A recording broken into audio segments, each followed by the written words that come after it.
Hello, bruv. Another new book to add to the reading list, book collecting and scholarship.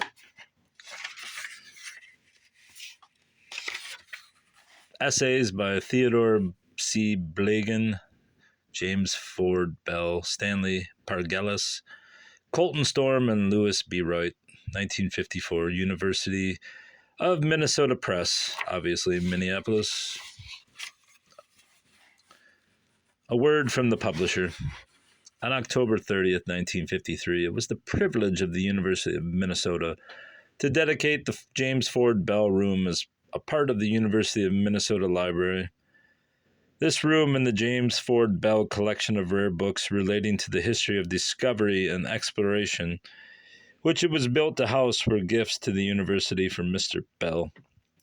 The dedication ceremonies included an afternoon program of papers on the subject of book collecting and scholarship, and a dinner at which Mr. Bell spoke briefly on a related topic. These papers seemed to us worthy of a much larger audience than could be present to hear them on that occasion, and we are therefore issuing them in this printed form. Contributors. The contributors to this volume are all men who, either as collectors or scholars, have personal knowledge of the subject they are writing about. Theodore C. Blegen, historian and author, is Dean of the Graduate School of the University of Minnesota. Long a reader in the milling industry, James Ford Bell is also a collector of rare books, maps, and manuscripts. Stanley Pargellis, author and former professor of history, is librarian at the Newberry Library in Chicago. Noted lecturer and writer on American history and rare books, Colton Storm is the director of the Western Reserve Historical Society. Formerly research professor at the Huntington Art Gallery, Lewis B. Wright has been director of the Folger Shakespeare Library since 1948. Table of contents. Book collecting and scholarship. A Glorious Court, Theodore C. Blegen. As long as writers write and collectors collect, the gathering up of special libraries by individuals will flourish. The impulse to write, which occasioned the lament in Ecclesiastes of making many books there is no end, is as deeply rooted in modern man as it was in the folk of Old Testament days. And the facilities for publication are a trifle better than they were in the time of the son of David. Moreover, the descendants of early man, moved by curiosity and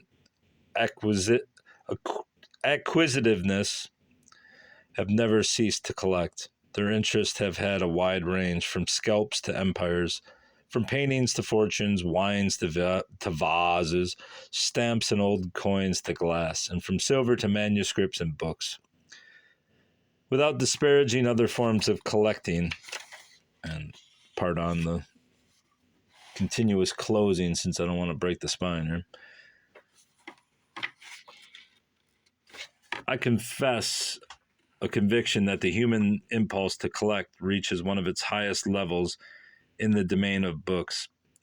And the underlying reason is at least threefold. Books are the documentary record of the civilized life of man, often, and particularly when one has in mind their initial appearance as first editions. They possess the intriguing quality of rarity, and brought together in a meaningful totality, they can be employed to the benefit of mankind today and tomorrow. Who touches this touches a man, insists Walt Whitman when he is assuring his camarado that this is no book, but the poet is mistaken. It is both a book and a man. Books are books, but they are also men speaking to present and future, human extensions beyond locality and grave.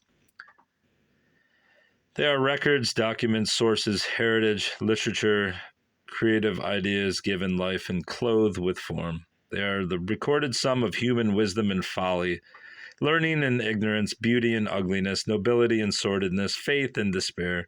They are a major part of the documentation of humanity. Life without them is man devoid of memory. Life with them is a gateway to the understanding of past and present.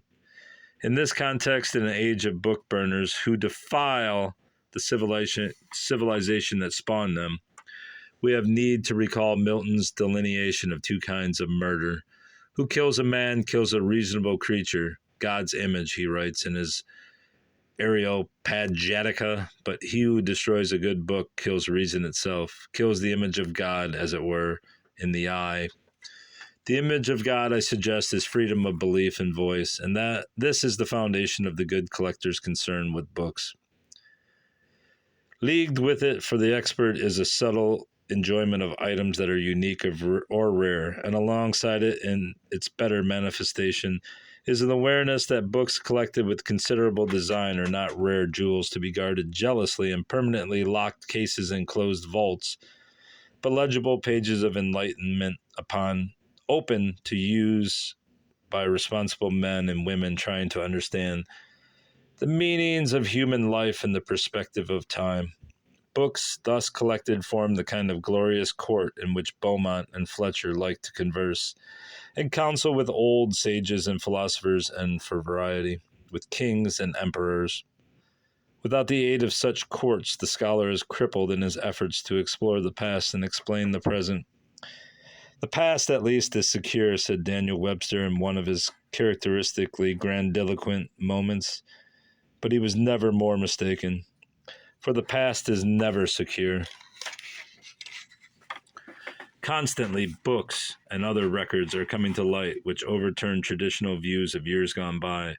Constantly and inevitably, the always changing patterns of the present invite new approaches to the past and provoke new insights, frequently with the result that overlooked or little regarded materials in the books and manuscripts of former times take on new meaning and significance. The scholar is obliged not merely to use, but to use again and again the records of the past, as his needs and outlook change, and normally he is under compulsion to explore not second or third or fourth editions or later reprints, but the sources that come closest to the originating minds of the authors and observers whose records are under scrutiny.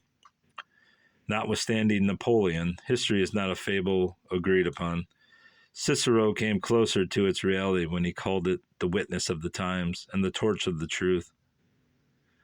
But the imagery of clever minds means little to the hard-working scholar who digs into past records to piece together evidence, to seek out the actuality of things and to relate it to what went before and what came after. He must go to the sources, without which no history can be written, and he must apply his techniques in stubborn and patient study. His recourse is not to Napoleon's aphorisms, but to libraries and archives, to books and manuscripts, to the fruits of man's collecting of records. If his thoughts at times turn to figures of speech, he is likely to think of historical gold, and of himself as a miner who studies veins and outcroppings or digs far beneath the surface of the earth. He is no stranger to disappointment and frustration, but he knows moments of discovery and even elation. Such moments for the scholar would be much rarer than they are if collectors like James Ford Bell had not performed the twin service of gathering together books in their chosen fields of interest and of making them available to public use. Collectors have combined the delight of acquisition with that of sharing treasures with others in order to advance scholarship. Having made strikes and staked claims, they have chosen to let scholars dig out precious ores and close their fingers upon nuggets. Indeed, they have surrendered their very mining claims by transferring their collected possessions to institutions in which truth-seeking scholars now and for all time will find a ready welcome. This is more than a benefaction. It is a constructive and responsible use of wealth and effort to promote the public good. When the cultural history of America is finally written, as one day it will be, it surely will include a chapter on the passing of collection of books and manuscripts from private to institutional hands. Hundreds, if not thousands, of names will go into this chapter, but prominent among them will be Huntington, Folger, Morgan, McCormick, Newberry, Clemens, Ayers, Lennox, Chapin, John Carter, Brown, Clark, Arentz, John G. White, Coe, and Bell. The chapter will describe a host of glorious courts throughout the country, courts that certainly would never have been created if men had not concentrated ideas and purposes and means on the building of great special collections and had not entertained a sense of responsibility for the public use and safekeeping of the treasures they so zealously assembled. Their underlying purposes have differed widely. Their methods and resources have not been alike. Their geographic spread has been nationwide. They have attained eminence in many different business and professional fields. But, however divergent their ways, they have shared in an informed enthusiasm for collecting in areas of rich import for the nation. And they have entertained no mean concept of the future use of their collections. It is time not only for scholars, but also for the larger public to realize that the chapter here suggested is one of permanent importance and interest in the age of American civilization. Its central theme is book collecting and scholarship, but is no impersonal narrative. It touches men who have had a large share in the building of America, men of competence and vision whose interests went beyond their immediate professional and business tasks, men who, had they lacked ideas and power, could never have made collecting more than a diversion of little moment. And it centers in men whose eyes were not closed to responsibility. These generalizations find good illustration in the story of James Ford Bell of Minneapolis, and the collection of books, maps, and manuscripts that he has transferred recently to the library of the University of Minnesota. Mr. Bell, the son of one of the foremost millers of the pioneer era, has been a dominant force for more than half a century in the American milling industry, a man of imagination and executive power who has viewed the milling trade in the setting of the world. As the head of companies that confine themselves to no provincial boundaries, the Washburn-Crosby Company and its successor, General Mills, Mr. Bell has ranged widely over space and time in his own interests. They take many forms, but it seems clear that education is a central one. A graduate of the University of Minnesota and a member for many years of its governing board, Mr. Bell has long taken an unflagging interest in research as a key to the future, and in educational enterprises that reach far beyond the classroom. His concern for both fundamental and applied research in industry and in the academic world has expressed itself in constructive action on many occasions, and his equally lively concern for what may be called adult education has been demonstrated in the Museum of Natural History, which he presented to the University of Minnesota some years ago. This museum, an outgrowth of his deep interest in wildlife and conservation, carries the story of the natural life of the upper Midwest to thousands of people each year through its planned exhibits and its extensive program of public education. A closely allied interest of Mr. Bell's is that in hunting and fishing, an interest which in time extended beyond the elusive game of woods and lakes and streams to that even more elusive game which Carlyle once called the chosen possessions of man. Mr. Bell's collecting has included old silver, but its major course has been in the direction of books and maps, and it is the resulting collection, the fruits of more than 30 years of study and acquisition, that is now housed in the James Ford Bell Room of the University of Minnesota Library. It represents some excursions into alluring bypaths, such as its Shakespeare folios and other rare works of English literature. But through 3 decades and more, Mr. Bell has been relating his book collecting to one central idea, that is trade, with all of its manifestations of energy and enterprise and exploration, the opening of new routes, the observation of life and resources in newly discovered countries, and the establishment of contacts by civilized man with primitive people in undeveloped areas. This interest in trade, in turn, has tended to concentrate upon the Western Hemisphere, the search for routes to Cathay, and the gradual unfolding of imperial resources, and wonders that paled the attractions even of Cathay. Thus, as book followed book in the building of this library, its strategy came to be that of a collection dealing broadly with the expansion of Europe, its economy, institutions, and culture to the New World, and the lifting of the age-old curtain of mystery upon the lands and waters and resources and peoples of that world, always with the underlying concept of trade as a dominant force in the living experiences of Western peoples. That other forces have played roles in the unfolding destiny of man, Mr. Bell probably would not deny. But a review of the collection discloses few books that do not seem to have some bearing upon trade with its multifarious related interests. In a word, the collection is an expression, invisible form of a philosophy or interpretation of the history of man with emphasis upon the modern world and the Western Hemisphere. The philosophy is the product of long thought by an American businessman with worldwide trade connections who has surveyed the historical and contemporary scene from the vantage point of a city built around the falls of St. Anthony on the Great River, which in its upper reaches was discovered by Joliet and Marquette in the 17th century. The falls themselves, whose power made Minneapolis the mill city, were named by the Belgian friar and explorer Louis Hennepin. And the Bell Room, with its records of the penetration of the continent, is on the banks of the Mississippi. In the early 1920s, Mr. Bell launched a special collection with a variety of works, including Andre Thievett's Newfound World, 1568, Hakluyt's Principal Navigations, Voyages, and Discoveries, 1589, Walter Biggs' Expedito Francisci Dracchi, 1588, and most appropriately, Father Hennepin's Nouveau Découvert. I don't know how to say it. Who was honking? You U-Haul bastard. 1697. They were pertinent to the grand theme of discovery and exploration, and the Jesuit relations that he soon began to collect were a logical concomitant. How do you say that? Concomitant?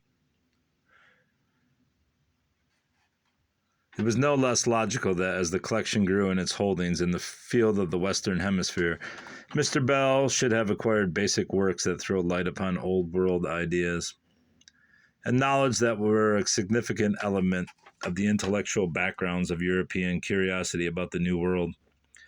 It is in this context that he secured such rare items as the 1482 edition of Claudius Ptolemy, which, with all of its revisions, summed up the advanced geographical knowledge of that pre-American era, the 1477 Marco Polo, with its spectacular and to many people fantastic description of the fabulous wonders in the Cathay of Kublai Khan,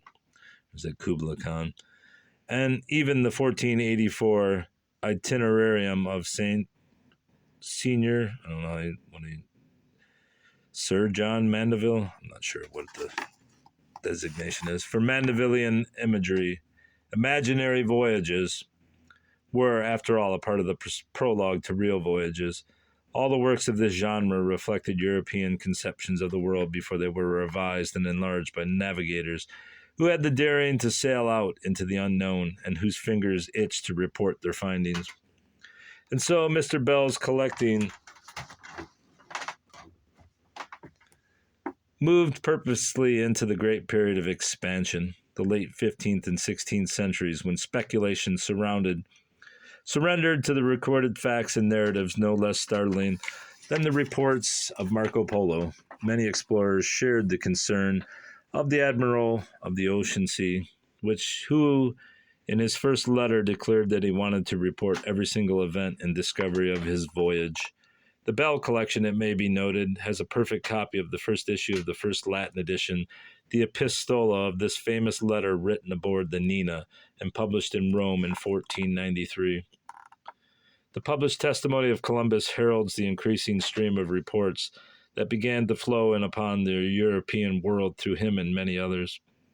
Amerigo Vespucci and Jacques Cartier among them, Mr. Bell has gathered up such records as fully as possible with a view to documenting the impact of America upon the thought of the old world. The curator of the collection, John Parker, who has aided me in my exploration of its treasures, has called my attention to two interesting items in this connection. Mr. Bell has taken account not only of the new information that streamed in upon European minds, but also of the forced revisions of the old ideas that were caught up in such works as the Meteorologica Aristotelis, 1512, And the collection has a niche, Mr. Parker tells me, for the forebodings of a Sebastian Brandt, whose Narrenschiff 1494 mirrors the gloomy view that preoccupation with worlds and peoples did not exactly harmonize with the duties of God's servants, good servants of God. It is a happy fact that the obscurantist Brandt could not wall in either the curiosity or the trade of enterprising Europeans.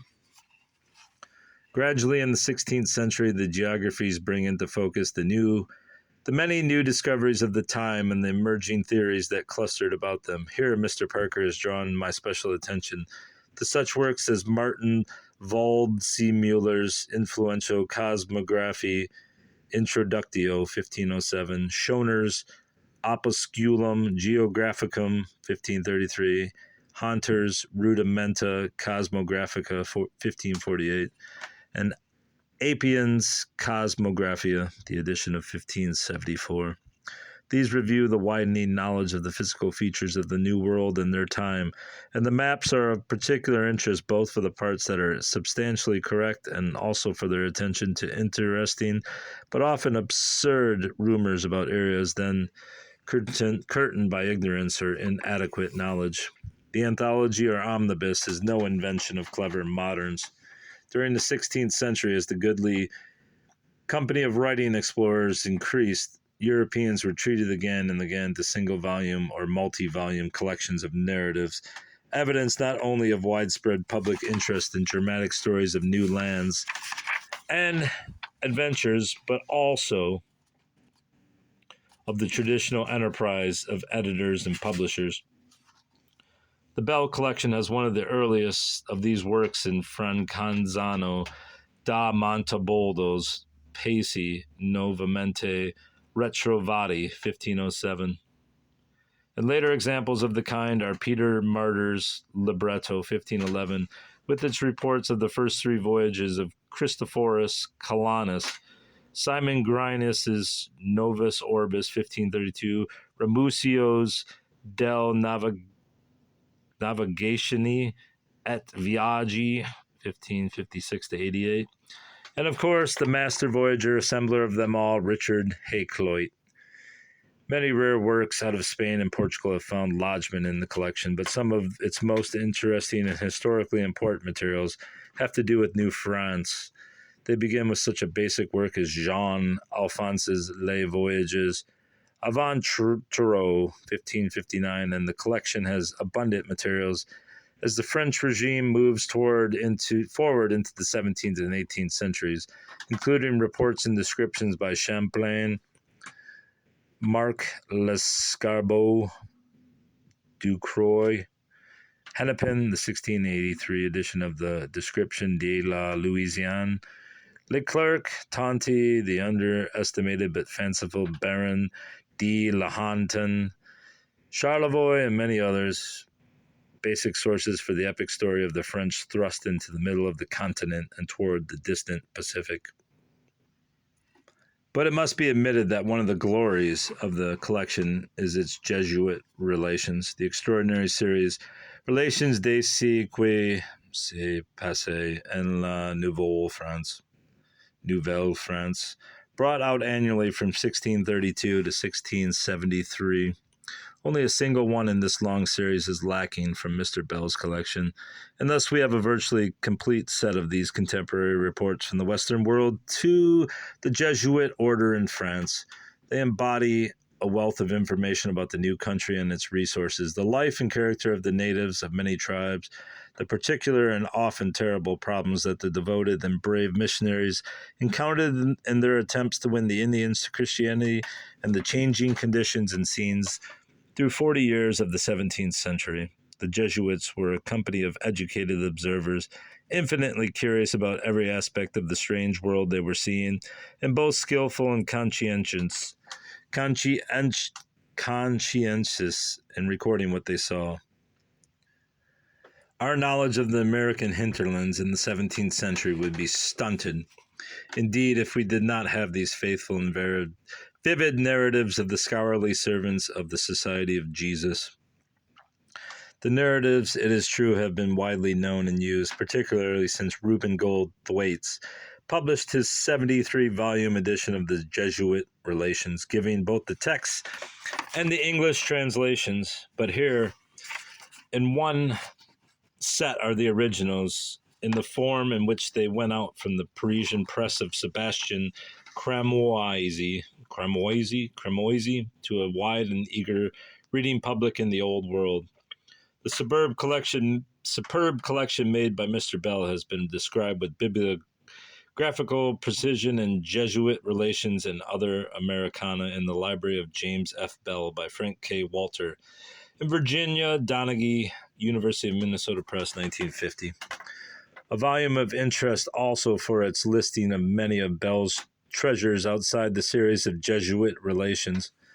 These extend into the era when the English took up the tasks of exploration westward, and here one finds copies of works by Arthur Dobbs, Henry Ellis, Joseph Robson, William Douglas, Robert Rogers, a concise account of North America, Jonathan Carver, Edward Freville, John Long, Samuel Hearn, Sir Alexander Mackenzie, who journeyed to the frozen and Pacific Oceans, and many another.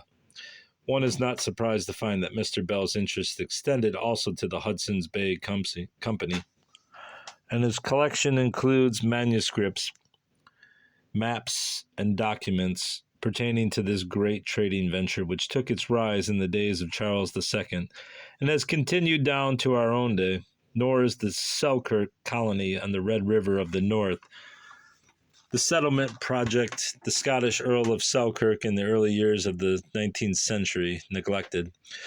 This selection of a few titles affords illustrations of the discriminating judgment of the collector, and it may give some idea of the general scope of the collection, but at best it does scant justice to the books in their totality. For these books and other documents were brought together by a man who set high standards for himself, not only as to the historical value of the books he bought, but also as to their condition, the quality of their preservation through the years since they first saw the light of print. That nearly all the works are first editions is no haphazard or merely expensive whim of the collector. It represents a conviction that Mr. Bell himself has voiced in these sentences. There is quality at once intimate and personal in an original edition that is often wholly lacking in later editions that have undergone the inescapable changes that must occur. To possess an original is to know the authentic environment of the author and the spirit of his times. This conception underlies the collection not only of the books, which normally are in the finest condition and often encased in contemporary bindings, but also of the maps. Too often, in prized books of rarity and signal importance, the maps, invaluable to the understanding of texts, are missing.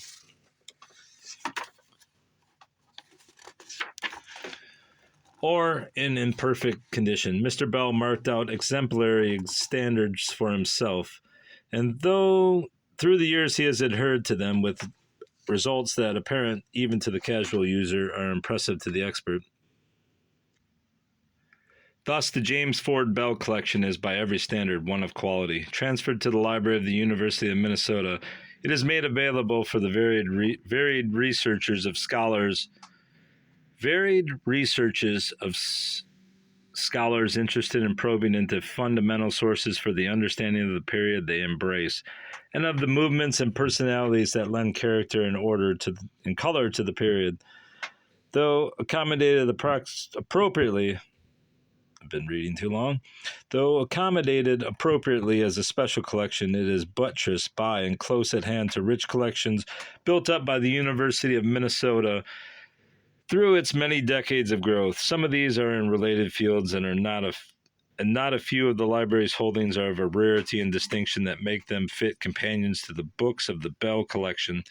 Among them may be mentioned as illustrations the Polyhistor 1474, or of that shameless spinner of tall tales Solinus, Pomponius Mella's Cosmographia Geographia 1482, Ortelius's Theatrum Orbis Terrarum, London 1606, which, in reference to the Antwerp edition of 1570, has been described as the first modern geographical atlas.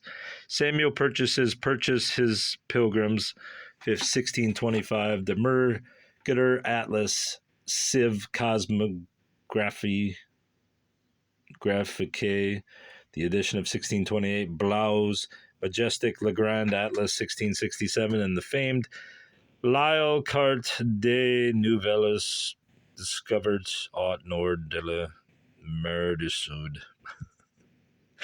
Embarrassing. 1750. There is, of course, no thought that these collections have been compiled or are static.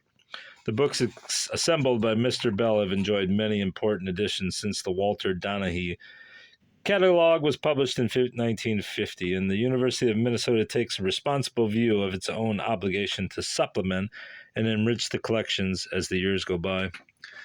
Thanks to the generosity and the informed taste of Mr. Bell, his collection is now housed in a room of the library which catches something of the environment and spirit that the collector associates with many of his first editions. The room recalls Elizabethan times. Its stained glass window has a series of little pictures of figures out of the very past the books record, including the soldier, an astronomer, and a librarian, all in appropriate costumes. The walls have paneling of English oak, with the dozen signs of the zodiac visible in the ceiling above. And to aid book lovers' geniality, there is also a fireplace, a stone fireplace, Gothic of the 16th century, with St. George and the dragon on the mantel. The carpet, with its reds, blues, and greens, adds charms and warmth and a Persian touch to the scene. Adjacent to the room is a modern, air-conditioned, and well-equipped area where, in systematic arrangement, the books, maps, and manuscripts are kept, and upon request to the curator, they can be made quickly available to scholars. Apart from the harmony and dignity of the Bell Room, one can scarcely escape the impression of a certain special appropriateness in its atmosphere. One imagines that many of the books so carefully collected and preserved in far places of the world were written, and their maps drawn in rooms not unlike that in which they are now harbored. And it is probable that most of them, at one time or another, have graced the shelves of private libraries of like atmosphere and character, cherished by men of a vanished past. One is reminded also that the books tell not alone the stories enclosed within their covers, but also something of the rich experience of dedicated collector who has ranged the earth over in his search for books and maps worthy of inclusion in the collection. Americana, as Mr. Bell himself has said, are found in all countries and in unexpected places. So in collecting, one obtains not only a knowledge of the thing itself, but beyond it, a picture of the times and the spirit and action which led to its preservation and possession. The University of Minnesota, a permanent institution committed in purpose to the advancement of learning, possesses in the James Ford Bell collection a truly glorious court. And in its own design and character, it is individual and unique, but viewed as a part of the national scene, it may be interpreted as one of the many such courts which have won a secure place in the heritage of the American people.